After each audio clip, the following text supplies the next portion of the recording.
I ripped open my suitcase. I started shoving as many things as I could into my backpack. I literally looked like a hiker walking through the airport with my giant backpack with literally Walmart sacks of things hanging off of it just so I could avoid the $100 fine.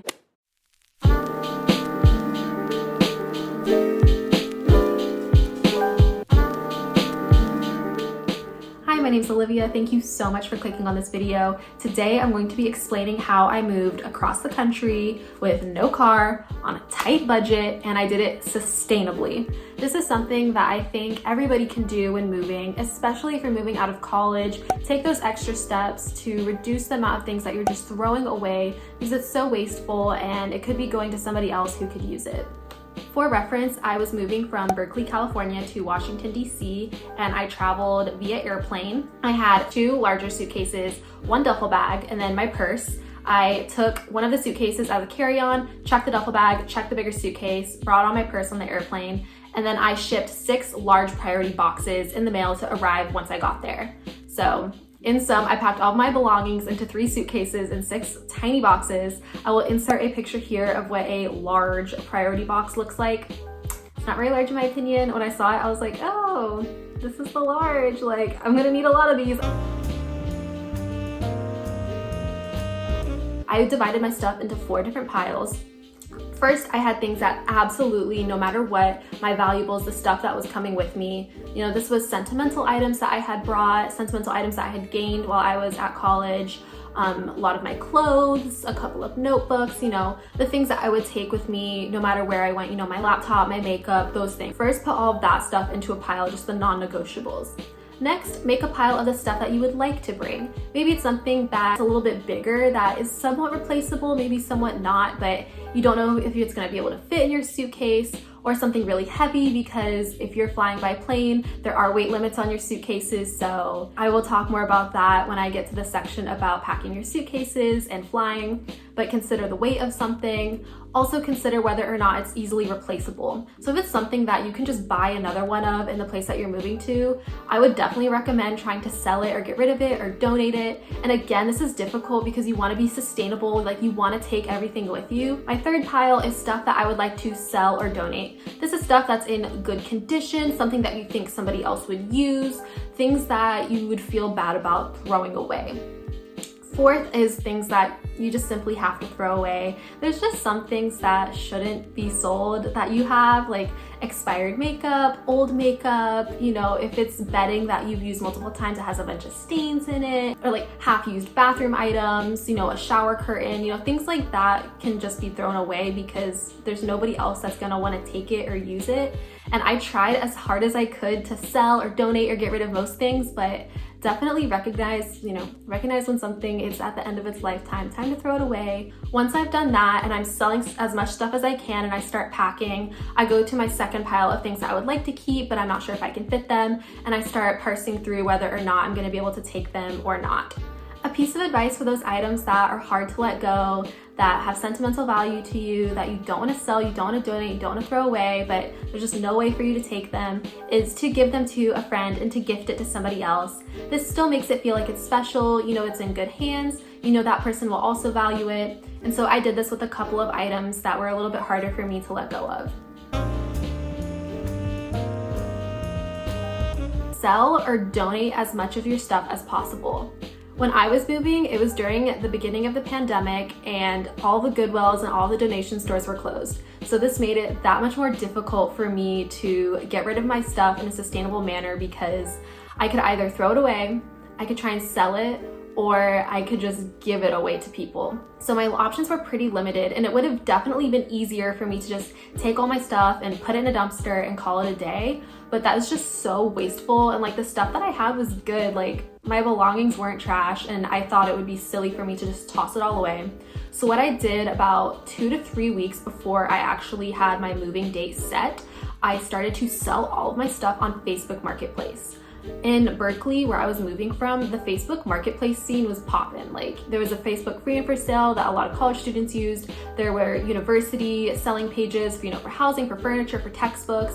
And then there was also Craigslist, there's this regular marketplace. Like, you can use OfferUp. There's so many different avenues for you to sell your stuff. I'm going to be talking mostly about posting on Facebook and or Craigslist. I sold almost all of my stuff on Facebook Marketplace and or the free and for sale page that Berkeley has, which is essentially just a Berkeley specific marketplace page. And I sold almost everything that I had. I had very little left by the time I moved, so I like to think that I was somewhat successful in doing this. So hopefully some of these tips can also help you be successful.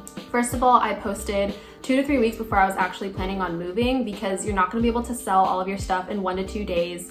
You know, you want the post to sit there for a couple of days, get more traction, get more people interested, and also give people time to come and pick it up, because not everybody will be able to come on that day to grab the stuff. Second, I was very clear in my post about prices, when people could come pick it up, how they were gonna come pick it up, and how people would pay. I was like, you're gonna be Venmoing me. If it's a large item, I need a deposit in advance. These are the days and times that you can come pick up. If you can't make those days work, please message me. Some people asked if they could pick up after my moving date, and I was like, I literally won't be here. So I was pretty clear about when they could come pick it up. I let people know that I would offer discounts if they bought multiple items. And I also had very clear pictures of the items with the prices on the pictures. On Facebook Marketplace, when you post a picture of something to sell, you can go in and like on the picture, put the price and put what the item is. This takes a little bit of extra time, but I would definitely recommend it, because as people click through the pictures, they can see exactly how much it costs, and when they message you, it makes things a little bit easier.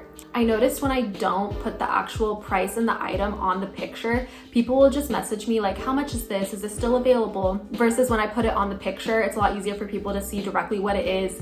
And then when they message you, I believe they can pick the picture that shows up, so you know what they're just talking about when they message you. Second is to update the post when things are sold. As soon as something is pending or that you have a sale going on with somebody, put pending or on hold in the post. And then once it's sold, immediately put sold. I had some items that were pretty nice, and I got literally 30 people messaging me about the same couple of items. And I realized it's because I didn't put sold on it. So I started to do that, and I still got a couple of people messaging me, but it garnered a lot less people, so I could focus on the items that hadn't been sold. My third tip for selling things before you move is to give discounts for people who buy multiple things. And I think you also have to establish your priorities here. My priority wasn't to make back all the money on the things that I had bought. A lot of them I had actually bought secondhand on Facebook, or I had just found on the street and cleaned them up for myself. But my priority was not to make my money back. It was to be sustainable and to rehome all of my items and not just throw it away.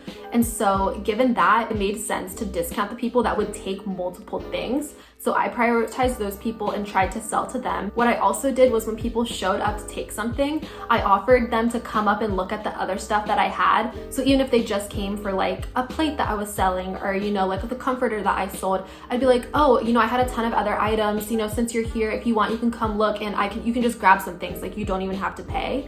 Because people love free stuff that help get rid of more things, because there were some items where like nobody was wanting to buy them. So I was like, oh, hey, do you want this like organizer that nobody wants, like absolutely free?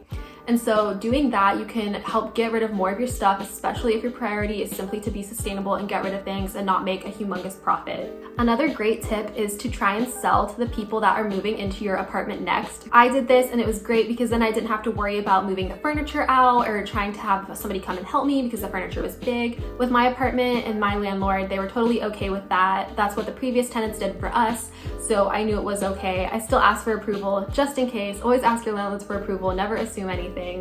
But yeah, that was a great way to get rid of things, because when you sell stuff, you have to also take into account the labor of like disassembling it and moving it. I only gave myself about an hour to disassemble my bed before I sold it. This was a bad idea.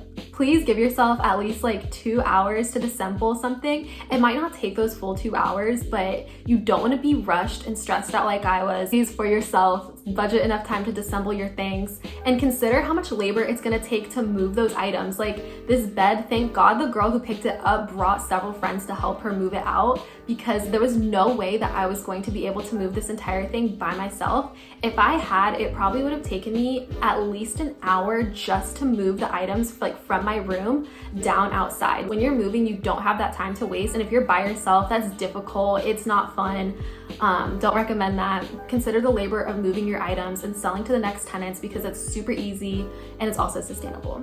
Moving can be a daunting task, especially when you realize how many items you actually have. I like to think that I'm somewhat minimalist and like I don't have a ton of belongings, but once I actually took all my stuff out of my closet, out of my room, and I put it all together, I was like, oh, I have a lot more stuff than I realized, and there's no way I'm gonna be able to take everything with me. Even once I got rid of the big items, once I got rid of like bedding, you know, my furniture and like silverware and things like that that I didn't need, once I was left with the stuff that I thought I could bring, I realized there's just no way all of this is gonna fit with the way that I was trying to move. So okay, moving on to the next section, bed and mattresses. This was one of those things where when I was looking at all my stuff moving out, I was like, what am I gonna do with my mattress? Because I was able to sell my bed frame and I actually ended up selling it for nothing. I listed it for $75 on Facebook. I even put it on Craigslist, and I had a couple of people interested, but nobody that could pick it up in time before when I left. And so one girl messaged me and I had it listed for $75 and she asked if she could have it for $15. I was like, I mean, I guess you can have it for $15.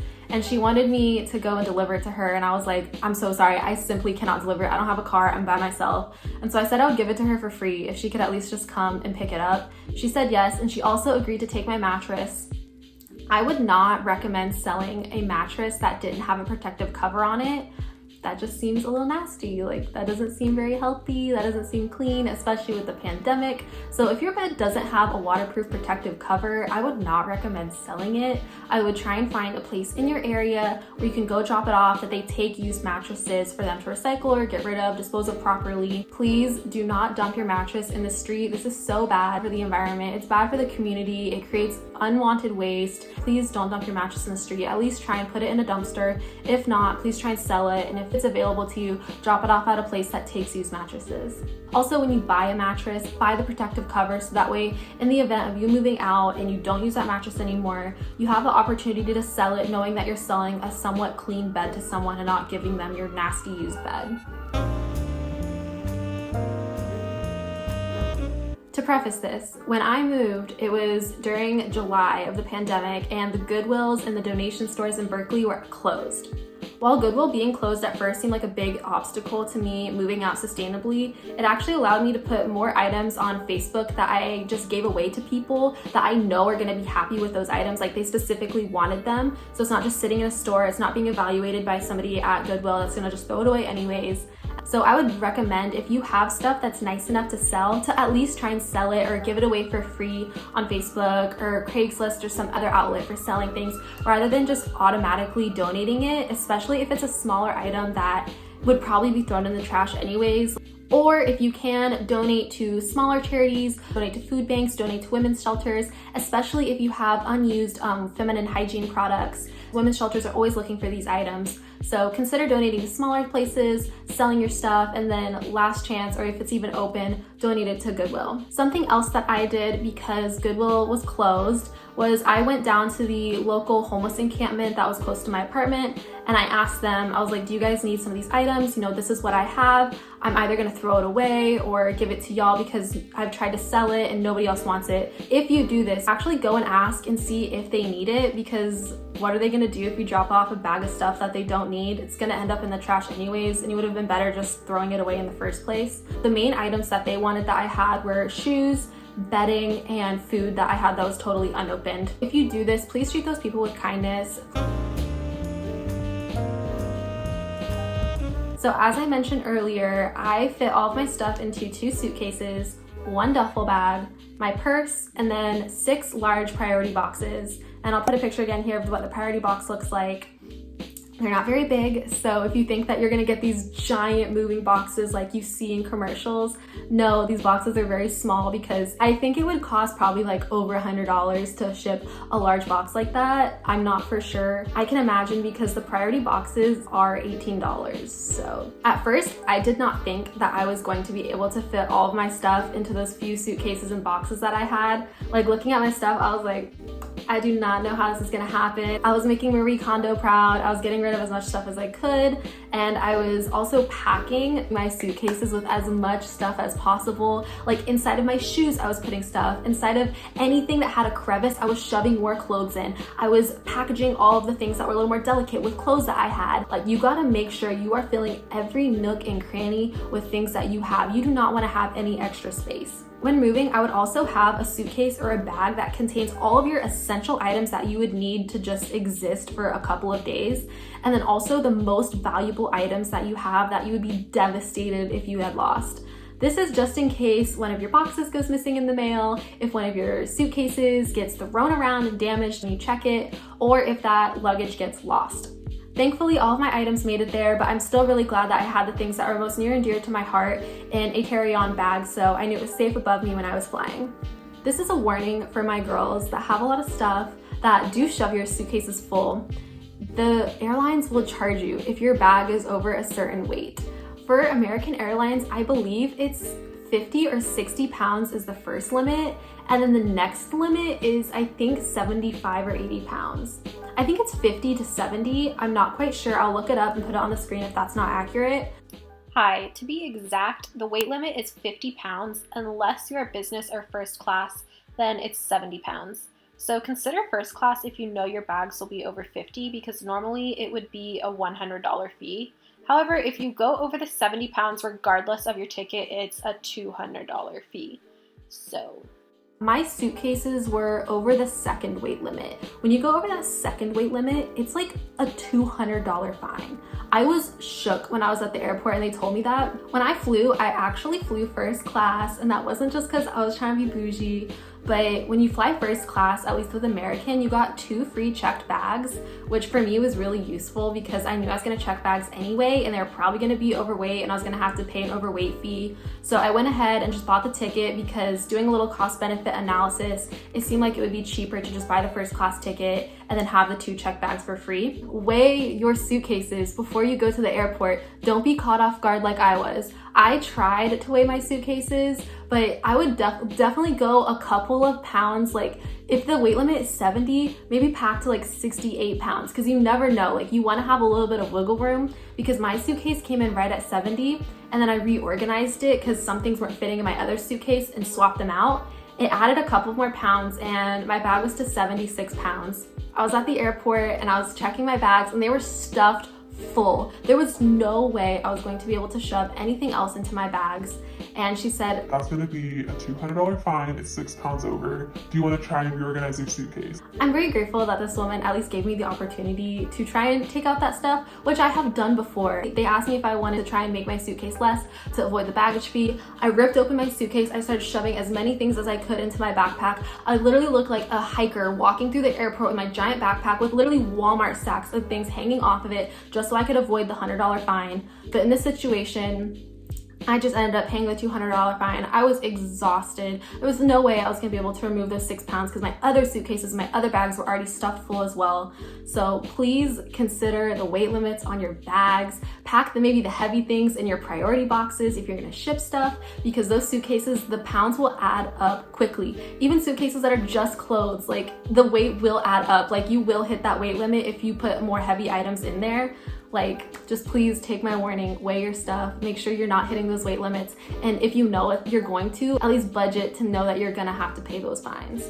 I looked into other ways to move my boxes, such as putting them on buses or shipping bigger boxes. But doing the priority boxes worked fine for me. Once I had culled down all of my items, I was like, I think I can make them fit into these 6 smaller boxes. And in a lot of these, I packed books since they are really heavy and they would add a lot of weight to my suitcases, notebooks for my college classes, and then I padded them with clothing that I had. And these got to my place in one piece. They were pretty damaged though, so I would not pack valuables in these boxes because they looked like they were just absolutely tossed when they arrived. I would budget probably $1,000 for your move. This sounds like a lot, but coming from somebody who did it and did it on a somewhat low budget, I think that this is a good number, at least to have of disposable money to spend should you need to move. When you think about it, your plane ticket's probably gonna be a couple $100s. Mine was about $500. I had to pay about $300 in overweight baggage fees. I also paid about $100 for all of my priority boxes. I also had to take an Uber to get to the airport. And then I also rented a gig car to drive around to go to the post office, to donate my books, and to do other things as I was moving out. You might not need to budget that much if you end up renting a moving truck or renting a car and moving that way, but I did not have a car and I was moving from California to Washington, D.C. So moving via truck or car was not realistic for me. So if you take away that aspect and you don't fly, your cost will be even more cheap. But considering that I had to fly and I didn't really have anybody to help me, I think I did a pretty good job given my circumstances. My last tip is to embrace minimalism. It can be hard if you have a lot of stuff to just get rid of it, to sell it, to donate it, to throw it away. And so just embrace it, take it as an opportunity to assess the items that you have. And when you move to your new place, you can be confident in knowing that this is the amount of items that I have, this is what I own, and should you need to move again, you know that you can do it, you know what you need. It's honestly pretty liberating to know I can survive off of just a couple of items, and to know that all my stuff fits into just a couple of suitcases and boxes versus feeling overwhelmed by all the items that you might have. And that is all my tips, all my tricks, everything that I learned from moving from the West Coast to the East Coast sustainably and on a budget and by myself without a car. I'm so proud of myself for making this happen, getting there in one piece, and also reducing the waste that I created. This is something that I think everybody can do when moving, especially if you're moving out of college. Take those extra steps to reduce the amount of things that you're just throwing away because it's so wasteful and it could be going to somebody else who could use it. Thank you so much if you made it to the end of this video. I appreciate you. Please subscribe and comment if you have any other tips for people who are also moving. I would love to hear them and I'm sure other people would as well. Thanks.